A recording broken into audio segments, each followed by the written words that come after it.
We should be ready. So just calm down and go.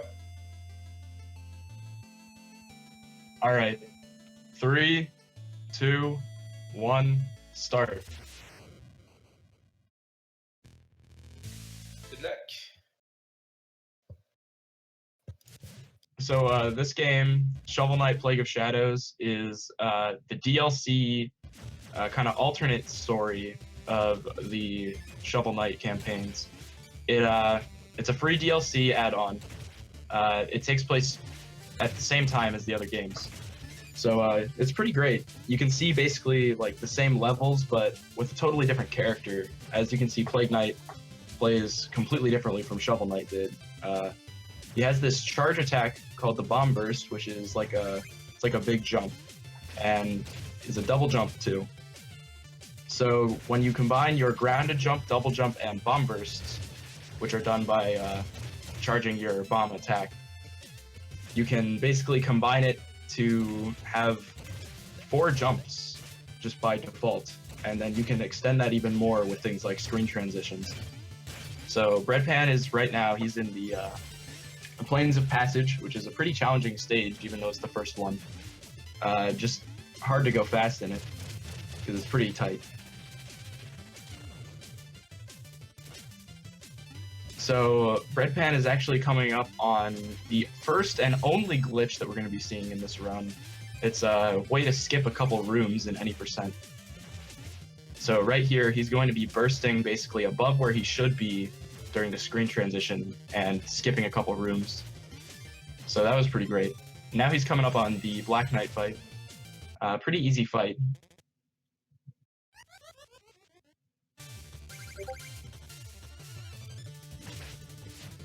So Breadpan's basically just going to be trying to lock him in the corner there with those bombs, and he's getting it pretty well. Yeah, basically perfect Black Knight. Good job, Breadpan.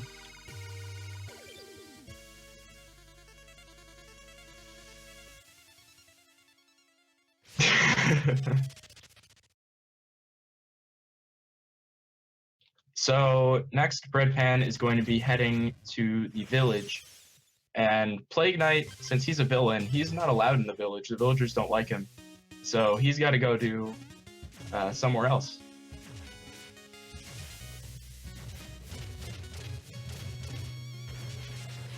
So he's going to blow up this house, because, you know, you just blow up people's houses. And now he's going underground to his underground lair with Mona. And Mona normally sells you bomb upgrades, burst upgrades, stuff like that, but the any percent route actually doesn't buy any of these because most of them are kind of downgrades compared to the default layout, and they're pretty expensive. So now Breadpan's going to King Knight stage. This stage is relatively easy casually. In the speedrun, it can be pretty challenging because of how tight everything is. But it's not too bad.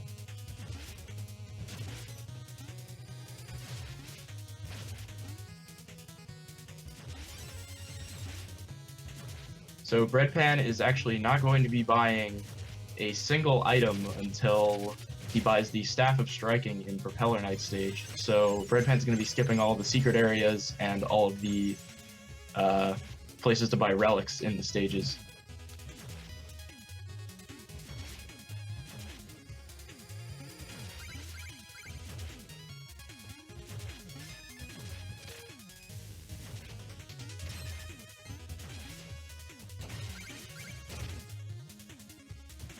So Breadpan is he's coming up with the books room pretty soon.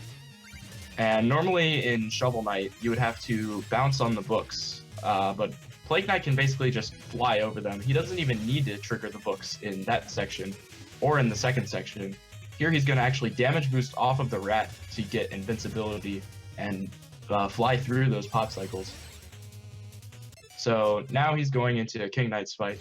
Pretty easy boss, but Breadpan's going to be moving in a certain way to manipulate King Knight's attack pattern so that he can get the fastest kill.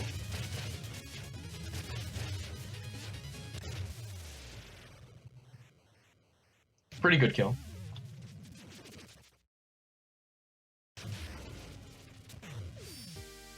So these big ending cutscenes are Plague Knight collecting the Knight's essence, which is basically in the story, Plague Knight is going through all of the levels to defeat every knight to get their essence, which no one really knows what an essence is, but basically they're ingredients to create the ultimate potion, which is Plague Knight's goal. So he's got one of the 8 essences, or not 8, because the Enchantress has one too, so 9. So now he's going into Spectre Knight's stage. That's not spoilers. So now he's going into Spectre Knight stage, and Spectre Knight actually has his own playable campaign as well as Spectre of Torment. And there's actually a tournament for said playable campaign going on, race tournament for it, so that's pretty cool. And King Knight's going to be getting a campaign as well, and he'll be the last one. They're all free. So Lichyard's gimmick is that it goes dark, and you can't really see outside of the lightning flashes, but it's not too bad, because the runners just have the rooms memorized, so they can do it anyway without needing to see.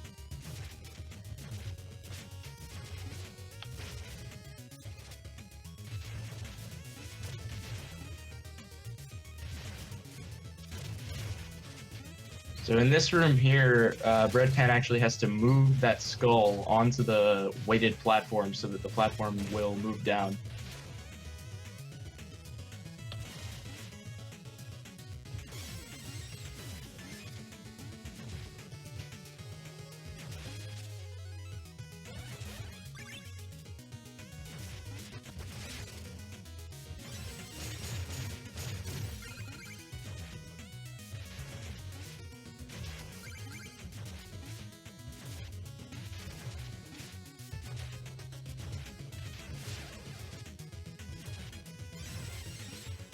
Yeah, so after the purchase of the Staff of Striking in Propeller Knight stage, Breadpan is going to be upgrading his power meter, his magic meter, which lets him use the staff more. So here we have Spectre Knight, and Breadpan's basically just going to be trying to get as many hits in as possible for Spectre Knight's, before Spectre Knight's phases, longer phases where he turns the screen dark, spawns skeletons, stuff like that. Pretty great Spectre Knight kill from Breadpan right there.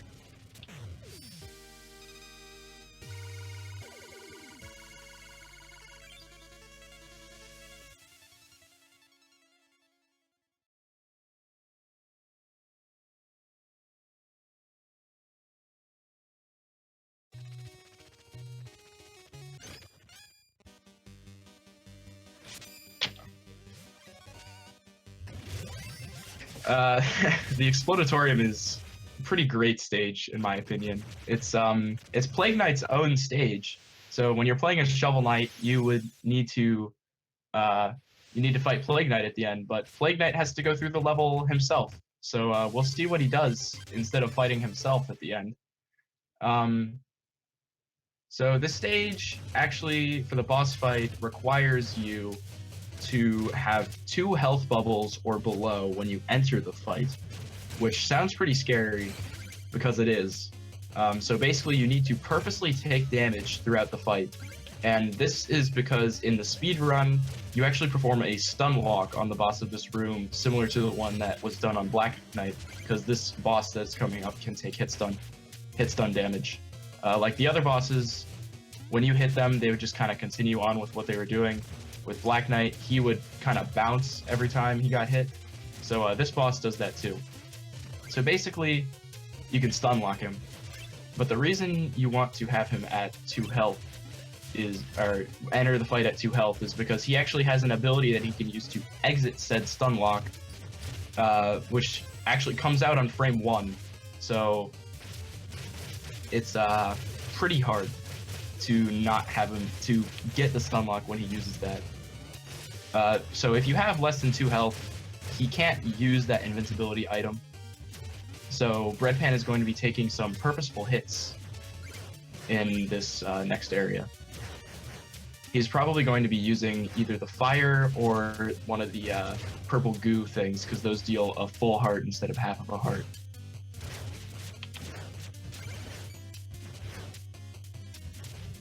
So Breadpan wants to not take any more damage throughout the rest of the run here, or throughout the rest of the stage here, because he wants to go into this fight with as much health as possible in case something goes wrong.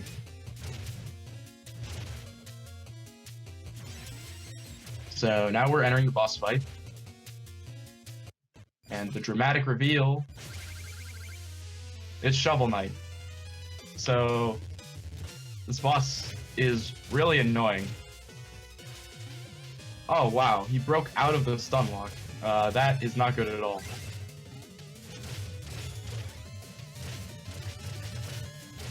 Breadpan's actually doing pretty well even without the stun lock. He's got him in a lock now.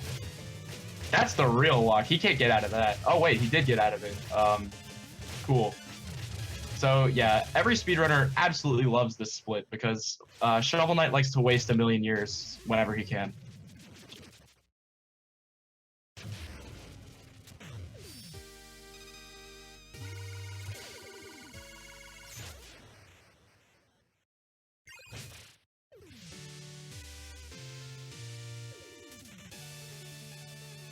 I've seen him jump out of the stun lock early, but I've never seen him actually do it in the way that he did there. So Shovel Knight actually technically wins that fight, and Breadpan just skipped a cutscene that showed Plague Knight stealing his essence while he was in his campfire scenes from the main campaign, Shovel of Hope. So you can see,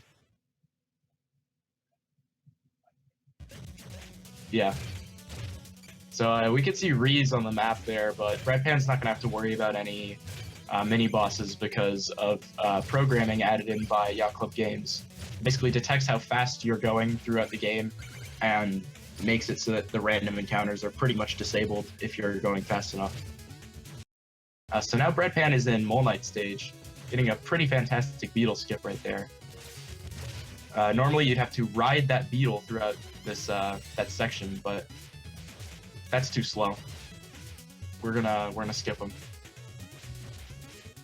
Nice damage boost with the lava. So one of this level's gimmicks are these exploding platforms. So we're gonna see Breadpan using his burst to get through all these. If he breaks the floor platform here, he'd basically fall to his demise unless he could save himself.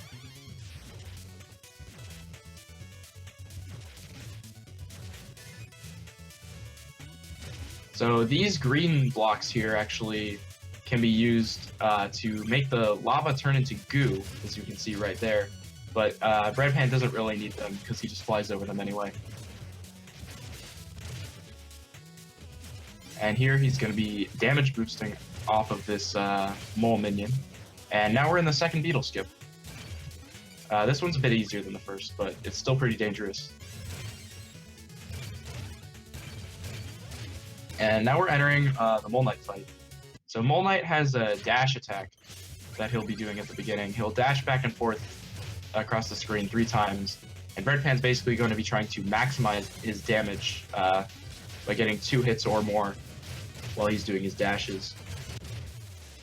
And now that he is in the corner of the screen setting his blocks, he can kind of just float above him and throw bombs as much as he wants.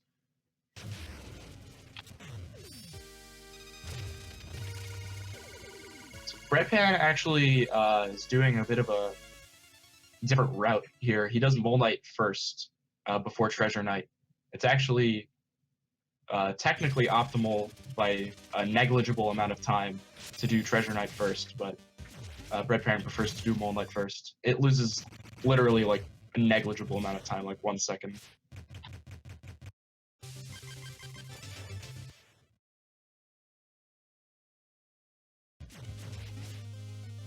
So now he's entering Treasure Knight stage.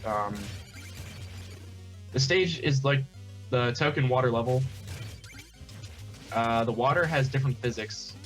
He's basically going to be jumping higher and falling slower in the water. which is going to be used to his advantage in some of the later platforming segments.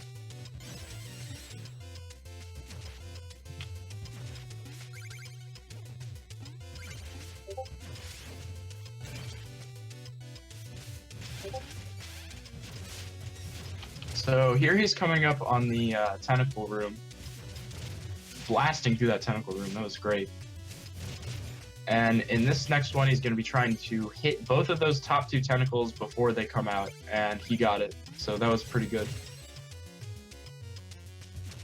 Now he's going to be entering the 420 fish fight.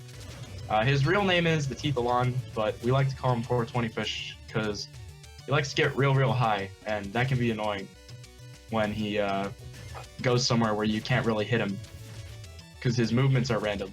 So there's an auto scroller at the beginning here with a bit of a platforming challenge. Not much of a challenge for Breadpan because he can just kind of burst over everything. And now he's going to be going above 420 fish actually to throw his bombs diagonally down at the treasure chest. His random movements making him miss a couple, but he still got the one cycle.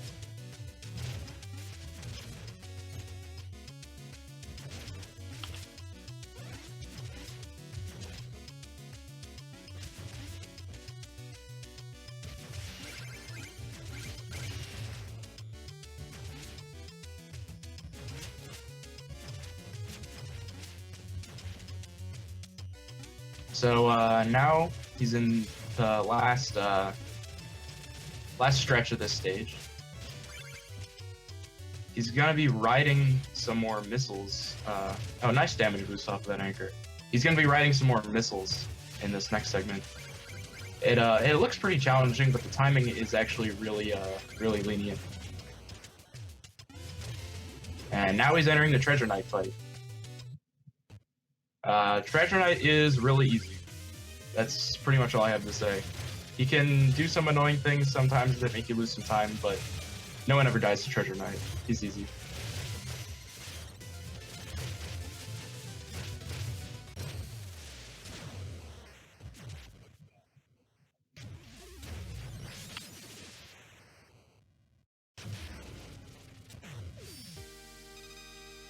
So now Breadpan's going to be entering the third world of this game, and he's going to be going to Propeller Knight stage first because in Propeller Knight stage there is the Staff of Striking upgrade, which is pretty vital to the any percent route. It speeds up a lot of the boss fights by a lot of time. So in Propeller Knight stage, he's basically going to be flying into a secret area and quickly buying it, which costs 9,000 gold, I believe. So he has plenty of gold for that. Currently sitting at 13,725. Then he's going to beat the level like normal and upgrade his magic meter after fighting another boss. So this stage's gimmick is that everything is windy and high up. It's got my personal favorite song on the Shovel Knight soundtrack, High Above the Land.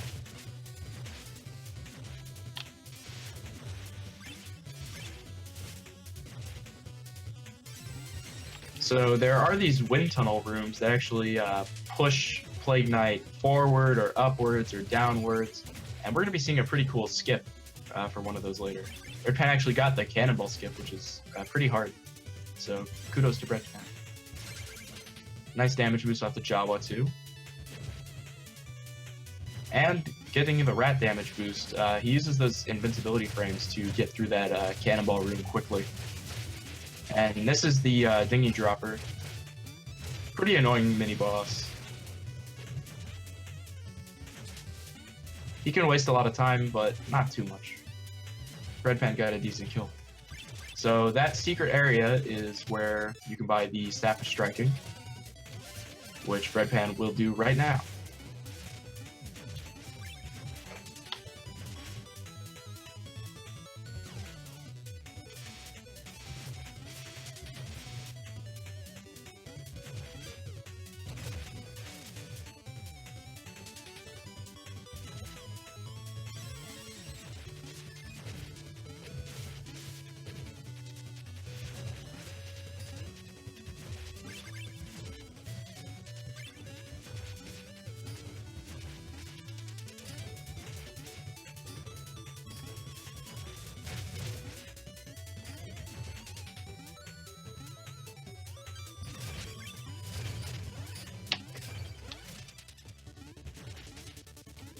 the reason for the phenomenon that Breadpan is talking about when you're holding up an attack is because similar to Mega Man or Mega Man X, every time you throw a bomb as Plague Knight, he can actually hold down the button to charge and get that burst. So basically, to not have to throw a bomb while he is charging, he's going to have to press the bomb button again really, really fast and continue holding it because Plague Knight can't throw a bomb during his burst animation. So when Breadpan is holding to the upward direction, that can actually trigger his relic because he will be holding up and pressing B to re-get his burst. But the game kind of misinterprets what Breadpan wants to do because it's just doing what it's been programmed to do. So setting the relic to be its own button instead of up and attack actually solves this problem completely, but a lot of people, including myself, have muscle memory for up and attack, so it's good to keep it. So this is Propeller Knight. He's a pretty difficult boss, but he actually got nerfed early on in this game's lifespan. Breadpan getting pretty much perfect first cycle.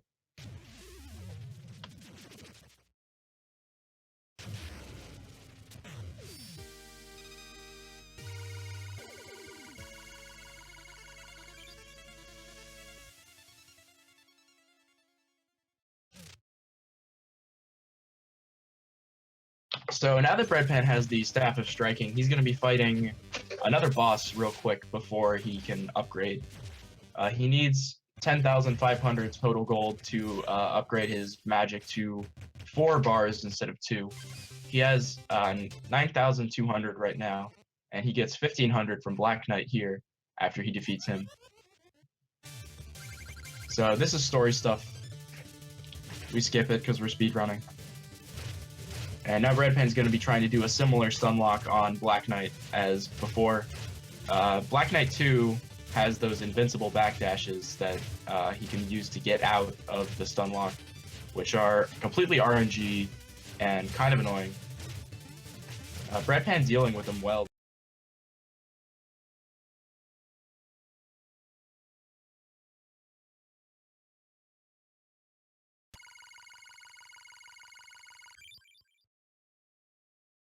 Nice.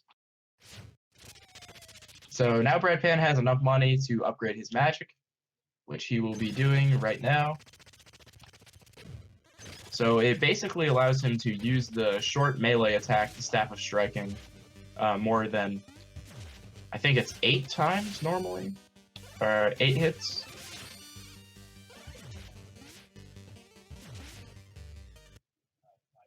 Oh, 5 hits, okay.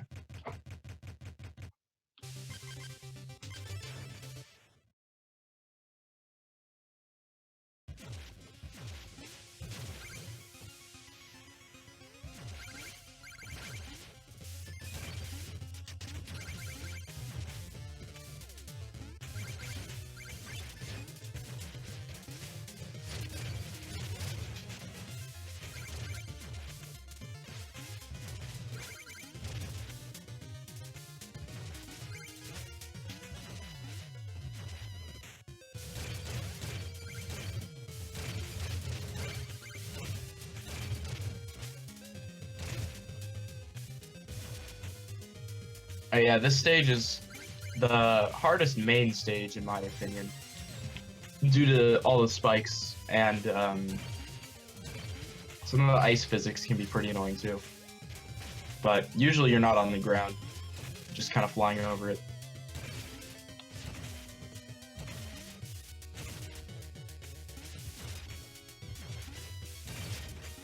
So this room here is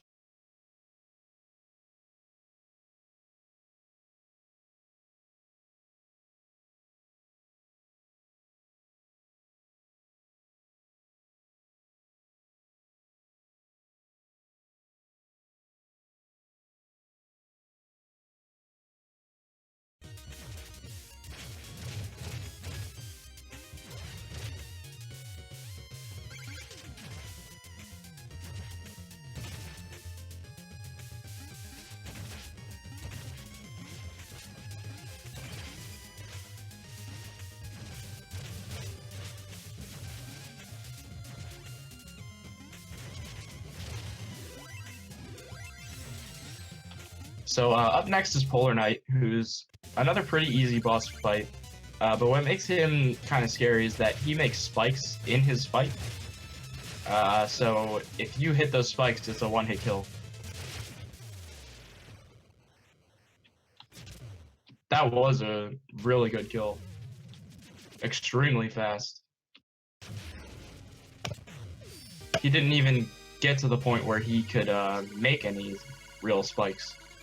Excuse me, Breadpan, but can you unmute yourself from OBS?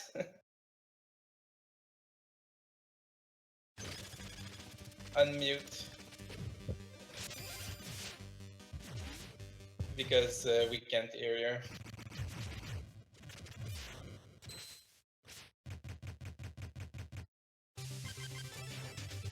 Huh, that's weird.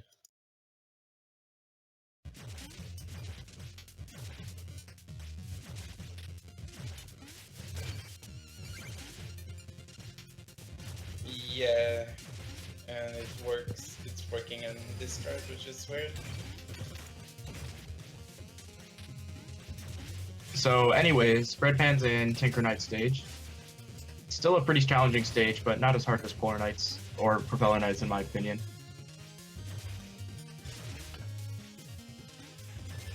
And the boss of this level is the one that the Staff of Striking benefits the most of the main 8 bosses. Normally, without the staff, the kill would take significantly longer. And here we're seeing the first, quote, auto-scroller, because it's not technically an auto-scroller. You'd have to ride this big platform normally. But Breadpan actually is going to be using the enemies to damage boost and get invincibility so that he can walk on the spikes and burst right through that room. So pretty great auto-scroller skip right there.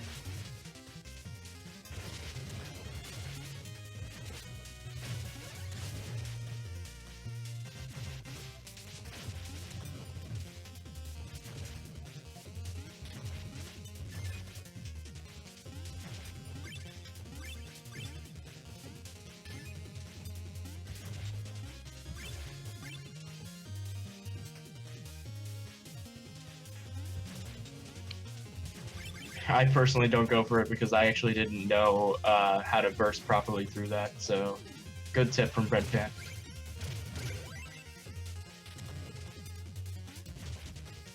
Free health tonic right there for in case Breadpan is low on health. Breadpan can actually open his menu and use those 4 health tonics that are listed right by his life to restore health if he needs to. So he can use 4 tonics right now. The little green bubble at the end of his health is 1 tonic he already used. So this is Tinker Knight, and he's really easy, except for this next phase, which is not as easy. The first phase is a joke phase. He takes extra damage compared to the normal bosses, double damage. He goes down really fast, the music is all silly, and now he's in his big mech, his big, scary, threatening mech, which isn't actually all that scary due to the Staff of Striking.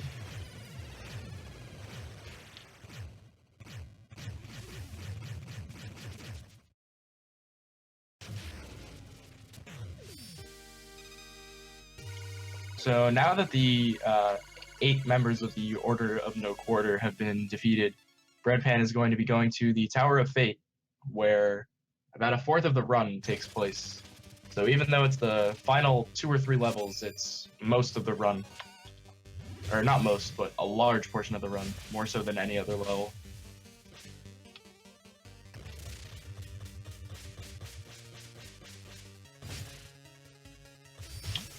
Breadpan in the boss rush is going to be having to fight all 8 bosses that he previously defeated all in a row with health up, with health beforehand, but it can still be pretty challenging even with that health.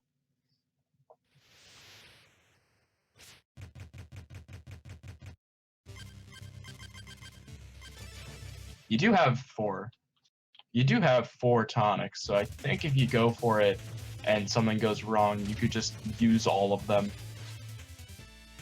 because you don't really need them for afterwards.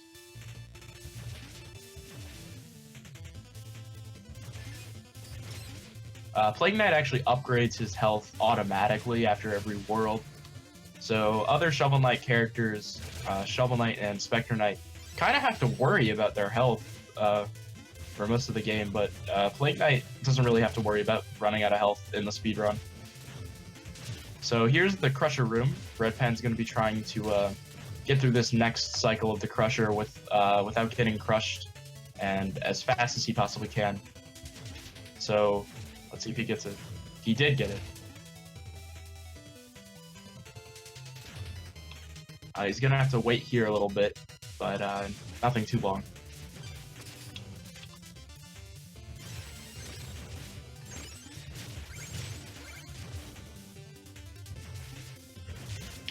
So this first tower stage is, outside of the Crusher skip, is relatively easy. There's a couple hard tricks in here, but nothing too crazy.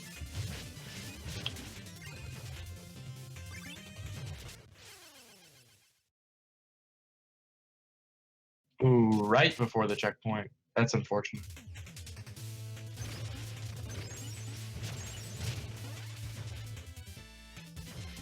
So yeah, outside of a couple nifty tricks, this level's not too bad, but said tricks can be really difficult.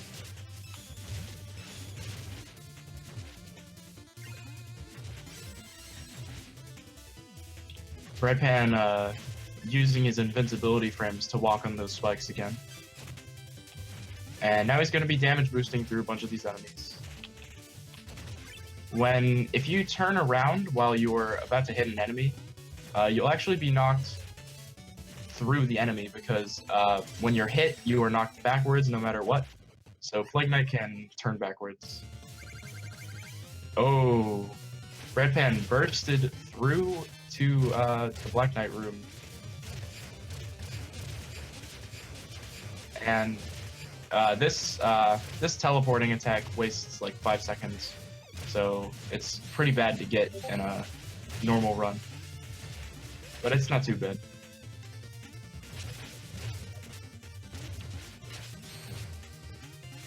So this boss is one that Staff of Striking helps on as well. Breadpan got a really weird pattern on this boss because of he actually got a frame perfect burst entering the fight. So he started towards the right a bit more, so he had to kind of improvise there. Normally he goes into that flying phase a lot earlier, and he just kind of floats there while he does this meteor attack, where normally the runners will burst up to him and mash the Staff of Striking, and he just kind of melts then. So now we're in Tower 2, the final actual level. A pretty short level before the boss rush, and then the boss rush takes a pretty long time. Dude, where's my burst?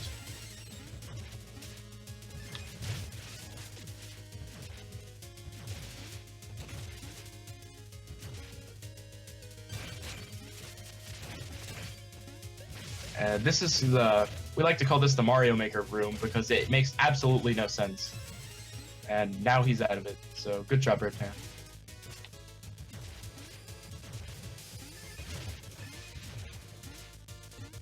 It looks like something that a little kid would have made in Mario Maker. Ooh. So Breadpan normally would be going above all of those platforms, but he actually got knocked into one of them, which is pretty weird. That doesn't happen very often.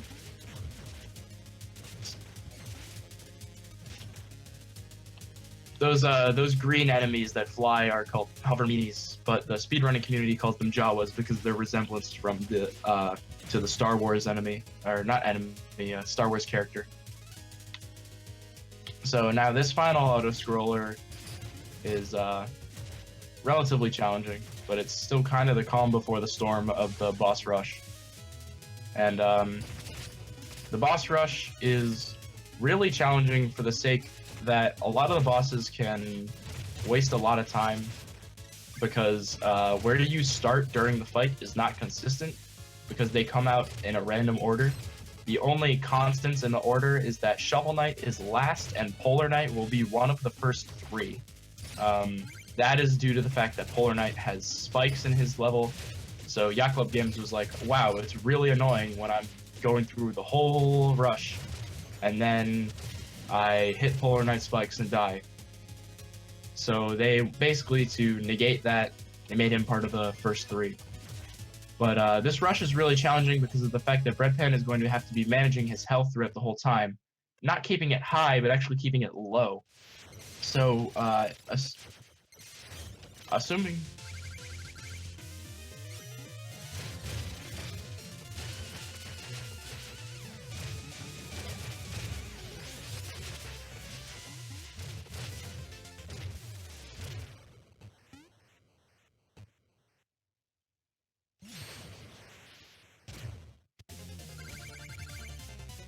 So anyway, Breadpan is going to have to be managing his health throughout this section because he's going to be stunlocking Shovel Knight again, assuming he goes for the, quote, YOLO strat, as Breadpan likes to call it. But basically, he's going to be setting up another stunlock on Shovel Knight, but to do that, he has to be at 2 health bubbles or below, which is really scary because Shovel Knight can get out of the lock and make you have a really bad time. But he does have 4 health tonics, so if Shovel Knight does get out of the lock, I think he'll be fine.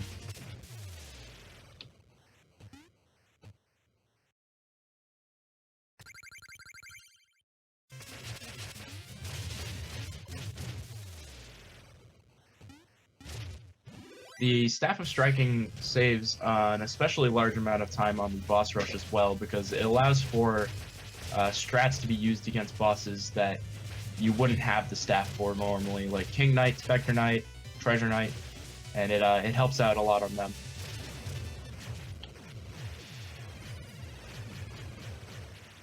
Breadpan not getting the most perfect Tinker fight, actually getting the 3 cycle, but it doesn't waste too much time.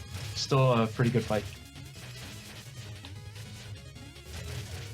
Personally, Boss Rush King Knight actually annoys me a lot because his movements are completely different from his normal fight, and they're determined based off of your movement and where you start when he spawns in. So he's basically different every time. And Propeller Knight's pattern is actually changed in the boss rush. After his sword move, he'll be doing that move he did with the fan instead of flying up immediately. Breadpan actually getting a really good kill, killing him during that fan phase before he went upwards and flew away.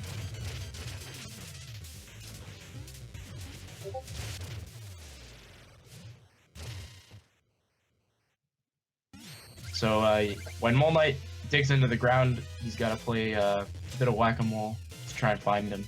And now this is Shovel Knight. So yeah, Blue Man.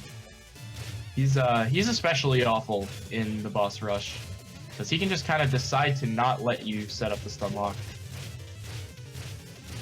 And he can get out of the stun lock really easily because it's a lot less consistent than in the Explodatorium. And we all saw how consistent the Explodatorium stun lock was. So it's a pretty challenging fight due to the low health requirements and just the nature of the fight in general, taking hit stun damage and all kinds of stuff. Even though Breadpan didn't get a perfect stun lock, he did get a really fast fight. So that was really good from Breadpan.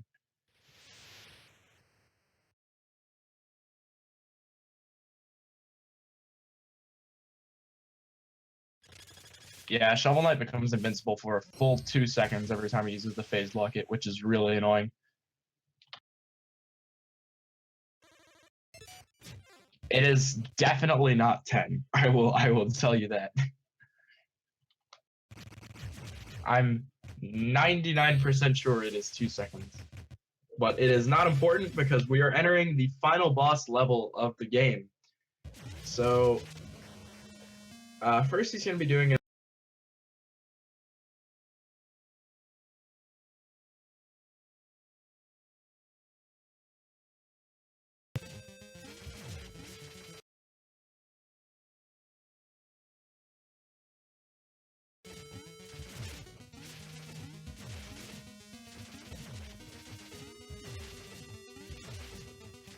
So after this puzzle, there's not really anything challenging in this level until the actual boss fight itself, which is 3 boss fights in a row, which is pretty great. So first is going to be the Enchantress. And the Enchantress is really hard. Probably the hardest part of this whole game. Most people would agree with me on that.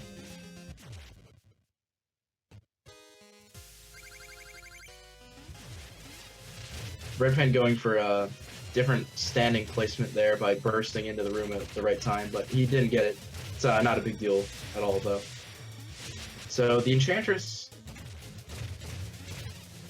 can fly under the stage and waste a million years like she's trying to do right now. And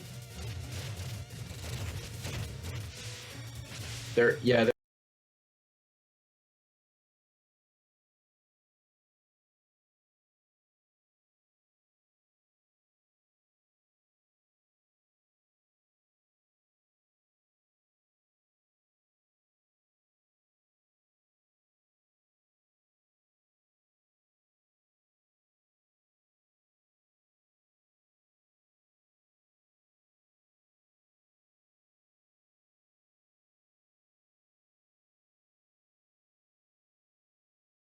Plague Knight, Shadow clone of Plague Knight is created, called the Plague of Shadows, and it is the same fight as the fight that Shovel Knight would have to deal with, except the destructible dirt blocks are constantly flowing down.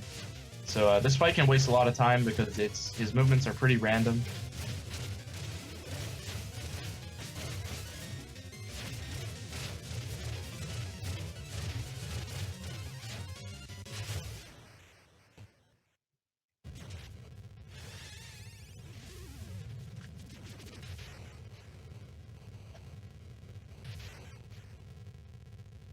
So time is coming up here once this boss will die.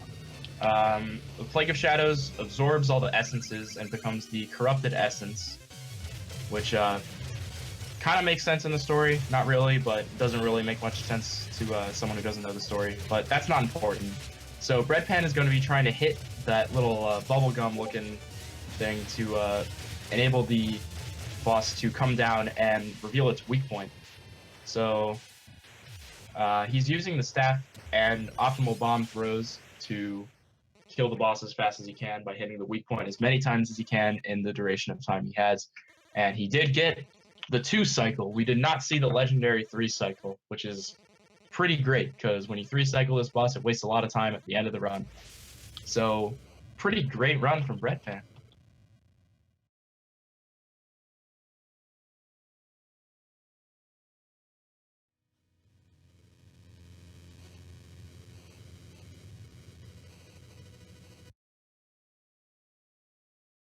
So time was actually done a bit late, but Breadpan still got I know he for a fact got a 43, which is pretty great time.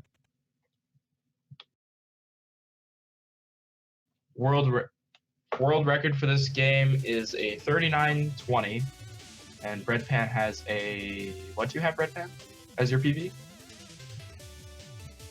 And Breadpan is the 3rd best in the world with this game, speedrunning this game any percent.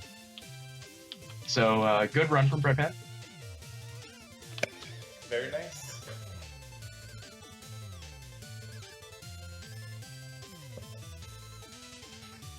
That's acceptable. But yeah, thanks for coming and